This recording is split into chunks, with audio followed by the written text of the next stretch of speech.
The enthralling tale of persistent search culminates in a horrible final excavation that rewrites history and challenges the human imagination. Prepare to be astounded because reality is more magnificent than your wildest dreams. It's the Lagena brothers again. During the final phase of excavation at Oak Island, they made a terrible discovery with their crew. On the 140 acres of the supposedly cursed Oak Island, the Lagena brothers and metal detector expert Gary Drayton have primarily discovered clay, wood, and metal implements. But they have also discovered a number of rare artifacts. But what precisely are these insanity-inducing discoveries they make during the final Oak Island excavation? As we unearth each piece of treasure discovered in the final section of The Curse of Oak Island, the truth becomes apparent. When the excavation reached a depth of 190 feet, a subterranean vault that had been concealed for a long time was discovered. There was an overwhelming sense of surprise and disbelief. The group cautiously entered the room as their pulses raced in anticipation. Inside its dimly lit confines, they witnessed an extraordinary sight. In front of them was a glittering tableau of extraordinary wealth, comprised of piles of gold and silver coins, antique artifacts, and priceless diamonds. The treasure was quickly estimated to be worth billions, making it one of the most significant discoveries in history. The artifacts disclosed a rich history, connecting Oak Island to antiquity and validating long-debated hypotheses. As news of the discovery spread like wildfire, it attracted the attention of historians, archaeologists, and treasure hunters all over the globe. As specialists dedicated their time to discovering the treasure's origins and legends, Oak Island became the focal point of the investigation. The Lagena brothers have spent their entire 9-season tenure searching for treasures buried on the island by the Knights Templar, British soldiers, or even Spanish pirates. In the Season 1 finale of The Curse of Oak Island, titled The Find, metal detectorist Steve Zazalik discovered a 8-inscribed coin while investigating a swamp. Later, it was determined that it was a copper Spanish 8 maravedis coin from the 17th century. In the Season 2 premiere, Once In, Forever In, the coin was cleansed and examined, revealing that 1652 was inscribed on the reverse.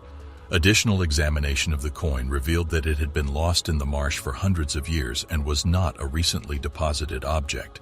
All indications pointed to the fact that this was a legitimate historical discovery, the first of many throughout the program.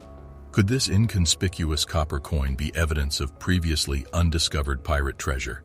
The Lagena brothers appeared to be on the right track in their search for Oak Island's concealed wealth. In the second episode of the second season, Return to the Money Pit, treasure hunter Gary Drayton discovered not one, but 2 distinctive treasures while metal detecting. He made his first discovery near Oak Island's shore. Drayton and his associates discovered a button from a 17th-century military officer's uniform, although it is unknown to which military it belonged. However, it could be evidence that the military was responsible for some of the confidential information on the island. In the interim, Drayton and his companions discovered their second find of the day in a nearby forest. A small coin that appeared to be a 17th-century maravedi similar to the one discovered in the season finale of the previous year was concealed in the soil.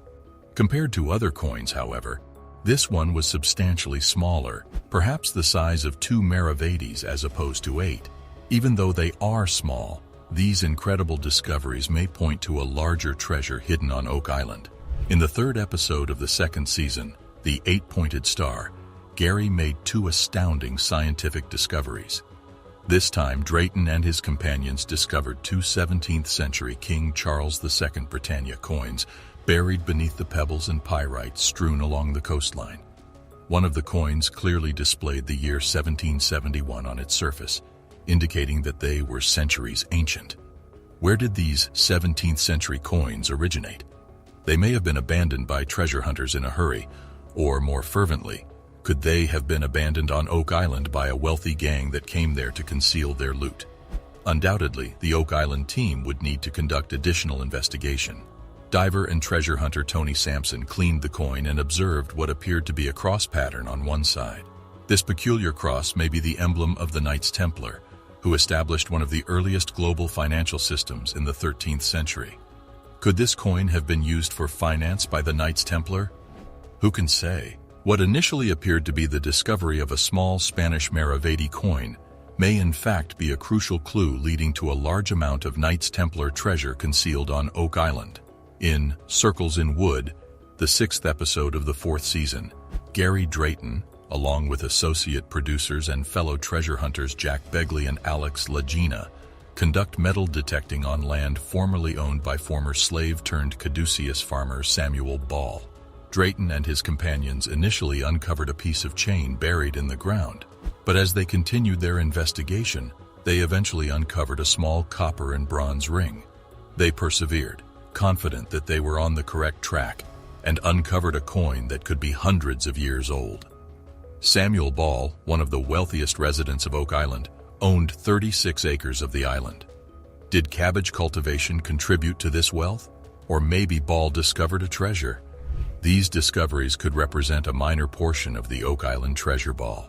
Gary Drayton, a metal detecting specialist, and Charles Burkhouse, an Oak Island historian, continue their investigation of Samuel Ball's property in Season 4, Episode 8, The Mystery of Samuel Ball, where they make a number of intriguing discoveries. The first item that Drayton and Burkhouse discover is a gentleman button, which is commonly found on 1700s clothing. They soon unearth numerous King George II coins from the 18th century, as well as a lead ingot used to create musket balls. Drayton hypothesizes that these artifacts are the remnants of a military camp, after uncovering what appears to be an engraved metal tag from the bottom of a handgun. Were these campers from the 18th century searching for forgotten wealth or abandoning it? In the 1700s, the only thing that can be said with absolute certainty is that Oak Island was extremely active. In Blood is Thicker, Episode 15 of Season 4 of The Curse of Oak Island, Gary employs a metal detector to examine the objects Rick and Marty Lagena had unearthed at the Gal 1 excavation site. They initially assume it to be a coin, but quickly realize that the word plated is engraved on it. Dr. Laurie Vanderlande, an expert in antique valuation, examined this spherical object and concluded that it was most likely a gold-plated button from a 17th or 18th century British military uniform. When the Lagena brothers discover a large metal hinge with drill marks in the same location, this becomes considerably more plausible. Dr. Vanderlande examined it and concluded that it was from the same time period. Even more intriguing is the fact that it was frequently used as a hinge on treasure chests.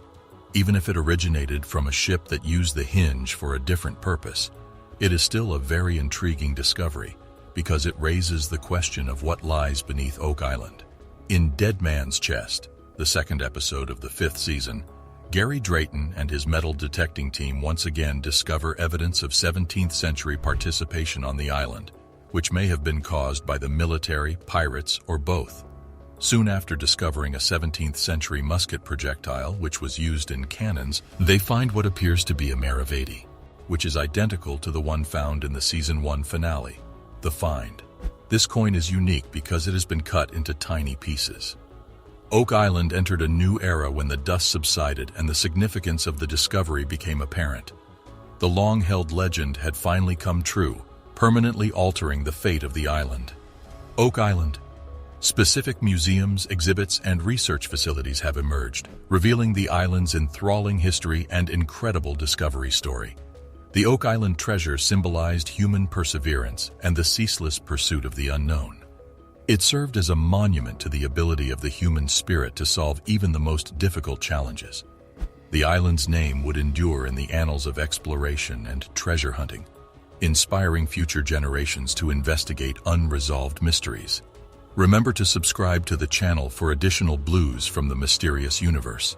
Today, Oak Island is still a fascinating destination where tourists can follow in the footsteps of the early explorers by exploring the Money Pit's depths and witnessing the astounding discovery that forever altered the course of human history.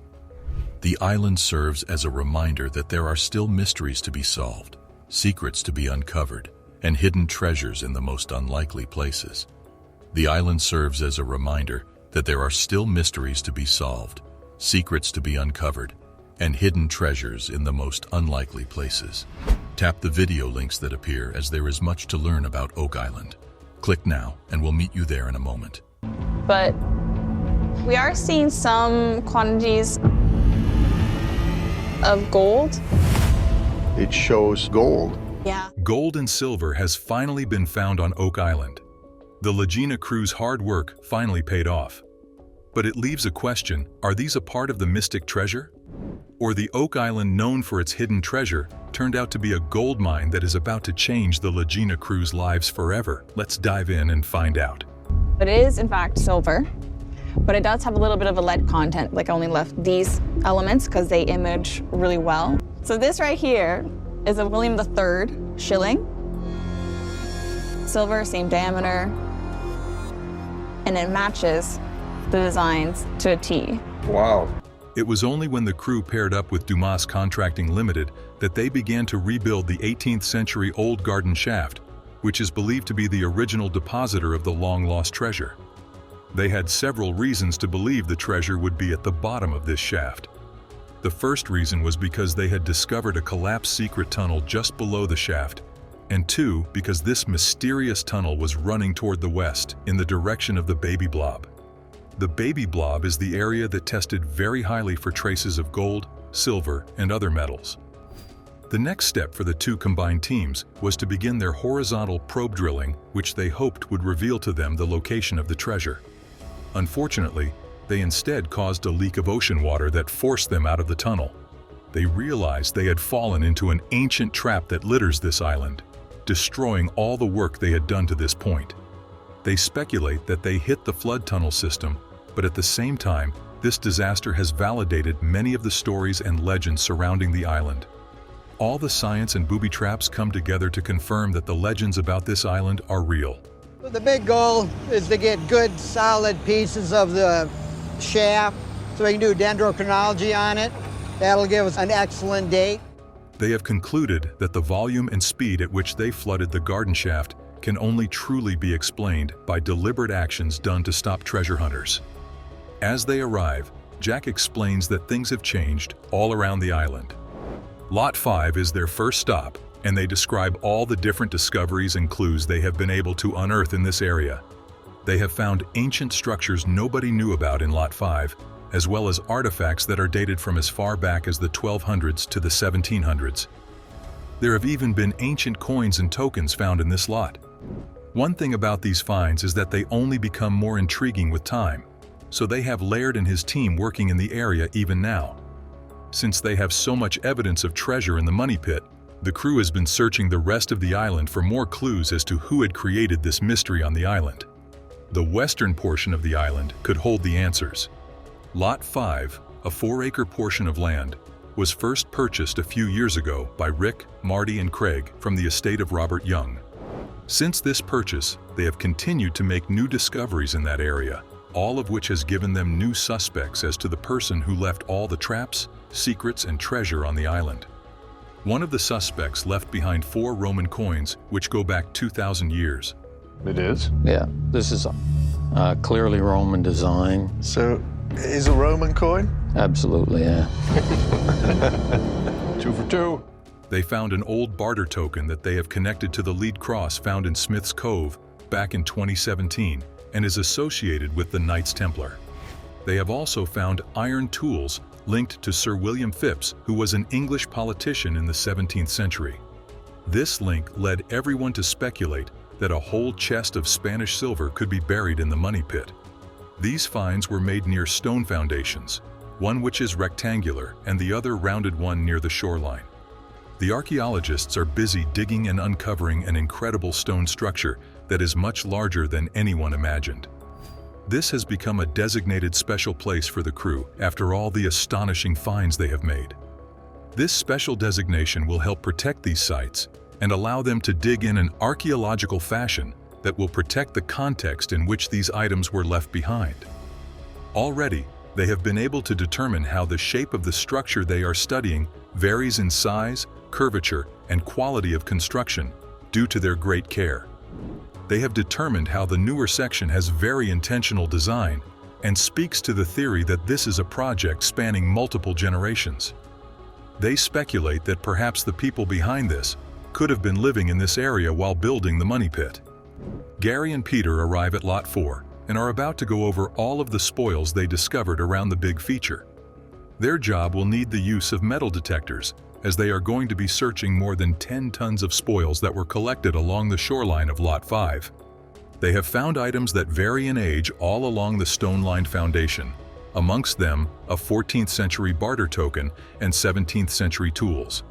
They have also found materials that match substances discovered 100 feet deep in the money pit, as well as matching things found below Cone E, which have been linked to an 800-year-old cross. Gary and Peter are determined to find something that can tell them when the feature was created and why. After some searching, Gary finds a cut coin. This means that it could be a Spanish coin, likely made of silver. We found a cut coin. Okay. And if this is a cut coin, mate, if this is a cut coin, mate, it could well be a Spanish coin. Gary notes that the cut is very clean and deliberate, as that is how they used to make change with their coins. This could potentially be a Spanish treasure coin.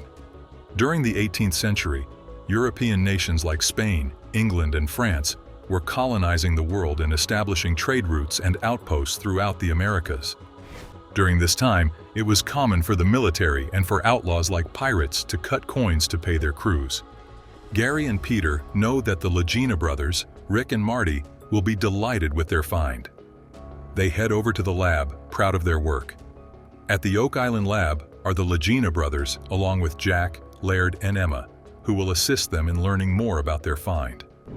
Laird immediately confirms it's a cut coin. Jack notes it has been quartered, and Emma says she will run it through the CT scanner to get an image. To find small details and features on the coin, they will use a SkyScan CT scanner to X-ray and magnify the image into a three-dimensional model.